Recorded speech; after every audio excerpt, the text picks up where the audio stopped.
আলহামদুলিল্লাহ। এই যে কতটুকু ক্ষুধার্ত দেখেন, মানে খাবারের জন্য কতটুকু পাগল, শুধু একটু খাবারের জন্য। ওদেরকে খাওয়াইছি, ওদেরকে খাবার দিয়েছি, কারণ ওদেরকে আলাদা খাবার দিয়েছি, ওরা খেয়েছে।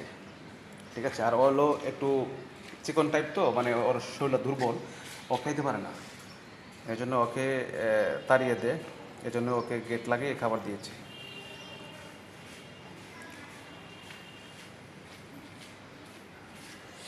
কারণ ওরা একটু শক্তিশালী বেশি, একটু মোটা তাজা বেশি, এই জন্য ওরা পারে না একা খাইতে।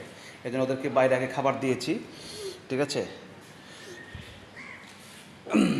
ওকে এই জন্য গেট লাগে একটু আলাদা খাবার দিচ্ছি। কা কা কা কা কা, নে নে নে, তুই আরও কা, নে নে, কা কা কা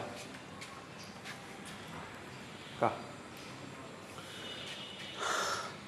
আর দিব, পেট ভরে নাই? হ্যাঁ, পেট ভরে নাই? দাঁড়া দাঁড়া, কা কা কা কা কা।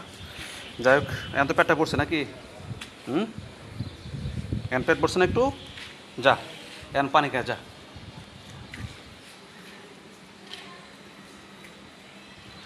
আসলে ওরা খুব অসহায়, ওরা অনেক কষ্ট করে, কারণ ওদের খাবারের জন্য কে খাবার দেয় রে ভাই? যদি এরকম আমার মতন এরকম হৃদয়বান ব্যক্তি হইতো, অবশ্যই। অনেকে আছে, অনেক ভাইরা আছে, অনেকে খাওয়ায়। এরকম যারা এখনও ভালো মানুষ দুনিয়াতে আছে, আমি দোয়া করি এই ভাইদের জন্য, বোনদের জন্য।